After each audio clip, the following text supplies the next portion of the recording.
సూర్యుడు ఆకాశమంచున మాయమవుతుండగా ఆ రోజు ముగించడానికి నగరం సిద్ధపడుతుంది.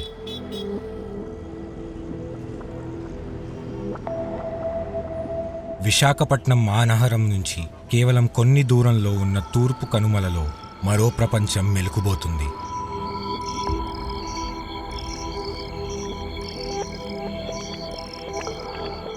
విశాఖపట్నం భారతదేశ తూర్పు తీర ప్రాంతంతో తూర్పు కనుమలు కలిసే ప్రాంతంలోని ఏకైక నగరం.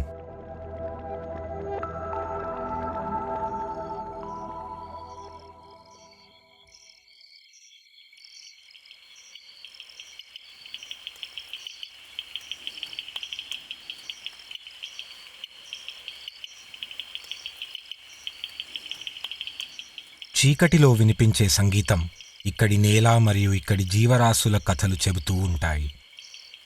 మనం వినే ఈ చప్పుళ్ళు ఇదేదో సాధారణమైన అడవి కాదు, ఇందులో ఏదో ప్రత్యేకత ఉంది. ఇది ఎన్నో జీవాలకు ఆవాసం. ఈ నేలకు మాత్రమే సొంతమైన ఎన్నో జాతులు ఇక్కడి స్థానికులు. ఈ సేక్రెడ్ గ్రూవ్ బుష్ రకం కప్ప దూరం నుండే తమ ఆహ్వానాన్ని పంపిస్తూ ఉన్నాయి. అత్యంత ప్రమాదంలో ఉన్న ఈ జాతి కప్పలు కేవలం తూర్పు కనుమలలో మాత్రమే ఉంటాయి.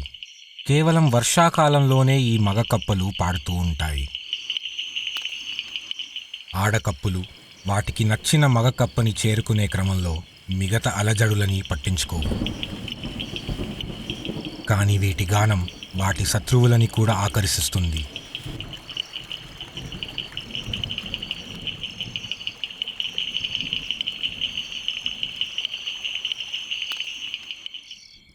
ఈ పాముతో ప్రమాదం ఏమీ లేదు. ఇది చాలా చిన్నది, ఎన్నో వానపాముల కంటే చిన్నది.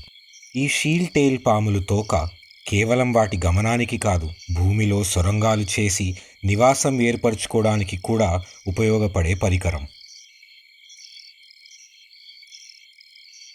నేటి రాత్రి అది తన సహచారిని ఇంకా ఆహారం వెతికే పనిలో తన సొరంగం నుండి బయటకి వచ్చింది.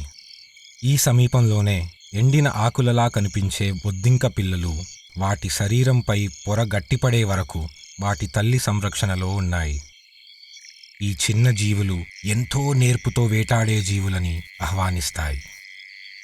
అజాగ్రత్తగా వేసిన ఒక్క అడుగు వాటి మరణ శాసనం కావచ్చు.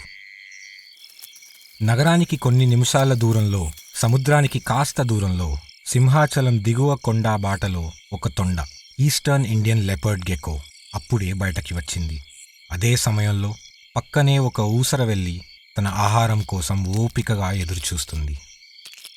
ఈ కొండ అరణ్యాల్లో ఎన్నో రకాల బల్లులు కనిపిస్తూ ఉంటాయి. ప్రతి ఒక్కటి తమ తమ జీవనానికి తగిన వ్యూహాలతో సిద్ధంగా ఉంటాయి.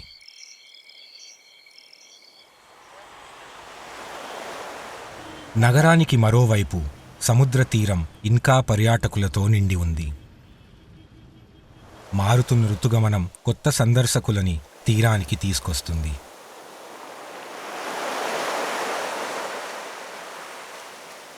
అవే ఆలివ్ రిడ్లీ సముద్రపు తాబేళ్లు. ప్రతి ఏడాది ఎంతో ధైర్యంగా కాంతి ఇంకా శబ్ద కాలుష్యాన్ని లెక్క చేయక కిక్కిరిసి ఉన్న ఈ సముద్రపు తీరాన్ని చేరుకుంటాయి, తమ ముందు తరానికి ఊపిరినివ్వాలనే ఆశతో. అవి తిరిగి వెళ్ళగానే స్థానిక అటవీ శాఖ సిబ్బంది ఎంతో జాగ్రత్తగా వాళ్ల పని మొదలు పెడతారు. ఆ గుడ్లని పొదిగిన పిల్లలుగా మారడానికి సహాయపడతారు. ఆ గుడ్లని సేకరించి జాగ్రత్తగా నియంత్రించిన ప్రదేశంలో అవి పొదగడానికి ఏర్పాట్లు చేస్తారు.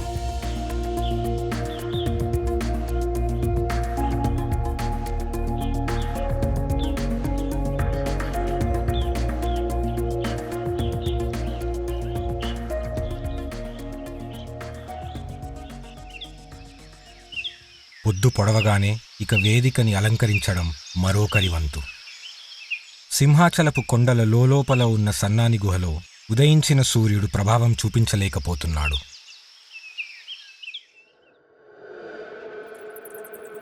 ఇవి గబ్బిలాలు అనే లెస్సర్ మౌస్ టెయిల్డ్ బ్యాట్స్ నివాసానికి ఎంతో అనువైన ప్రదేశం. పాలిచ్చే తల్లులు వాటి పసి కూనాలని జాగ్రత్తగా కాపాడుకుంటున్నాయి.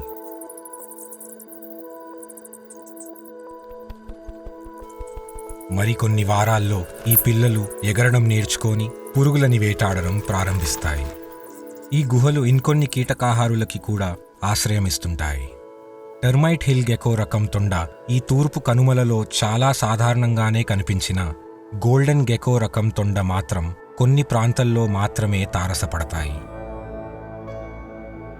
దత్తా మహేంద్రగిరి రకం తొండ మాత్రం ఈ మధ్య 2021లో ఈ గుహలోనే కనుగొనబడింది.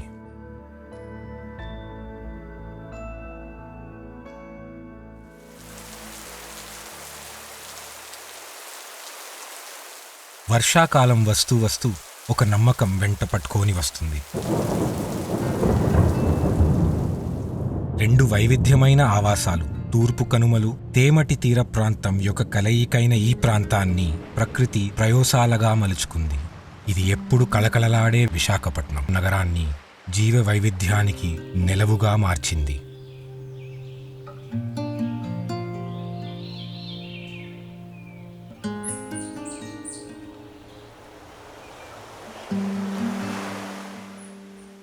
రెండు నెలల సంరక్షణ తర్వాత ఆలివ్ రిడ్లీ సముద్రపు తాబేళ్లు గుడ్లు పొదిగాయి.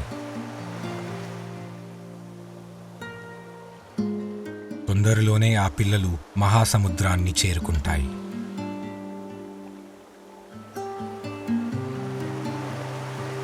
ఈ గుంపులోని ఆడతాబేళ్లు సుమారు 14 ఏళ్లు తర్వాత మళ్లీ ఇదే తీరానికి, అవి పుట్టిన తీరానికి, విశాఖపట్నానికి తిరిగి వస్తాయి.